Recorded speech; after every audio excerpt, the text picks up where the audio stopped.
What makes this a race bike? The frame, the geometry of the frame. The Super 6 Evo is designed for power transfer, bike control, and rider comfort. Let's have a look at the angles and dimensions used to do that.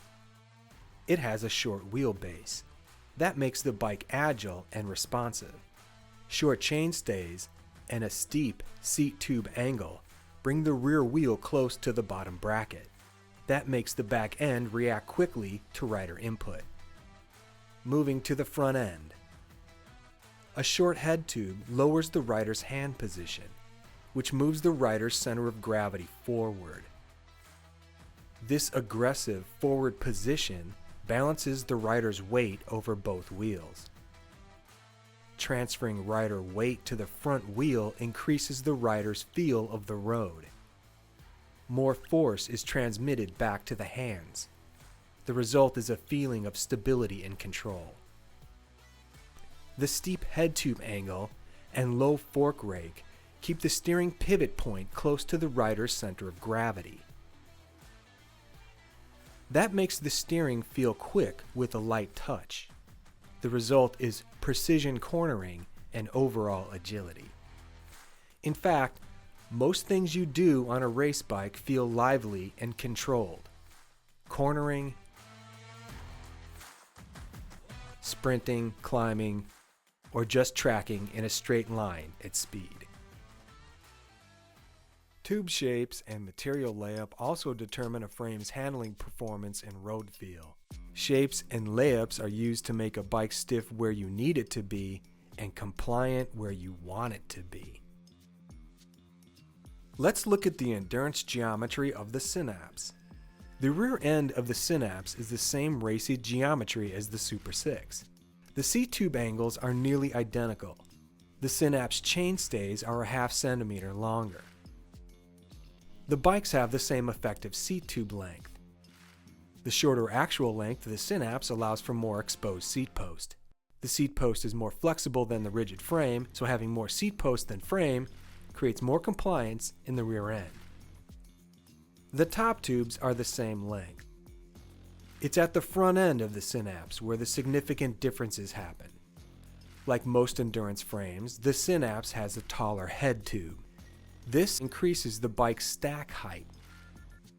The differences may appear subtle, but they significantly affect rider position and handling feel, moving the rider's hand position higher and shifting the rider's center of gravity towards the rear wheel.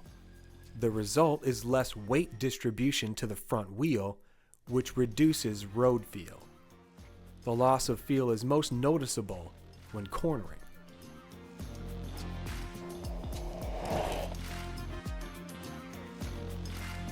However, a more upright position improves stability and control at the front wheel on really rough road surfaces like broken pavement or gravel roads.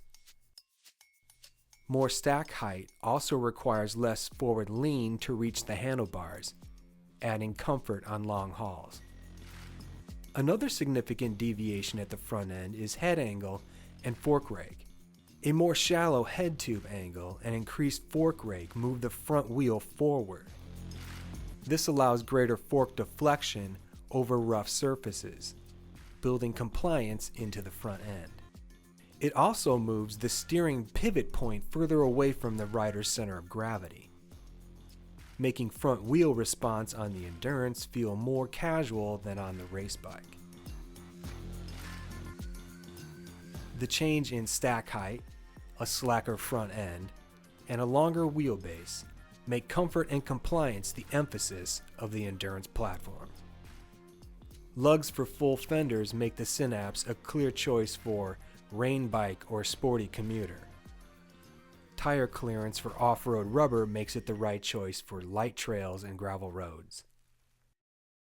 So those are the characteristics that differentiate these two platforms. So which one's right for you? You gain a little weight with the Synapse. With the Super 6, you lose a little versatility. If your decision comes down to road handling and feel, I'd say this. If your emphasis is comfort, compliance, and versatility, an endurance bike is a good choice. If your inner cyclist craves feel, control, and lightweight, the race bike is your machine. In the long run, I see how the endurance platform is a great platform. I have one myself. But the bike that's closer to my inner cyclist is the race platform. And then there's this. How many serious cyclists do you know with one bike?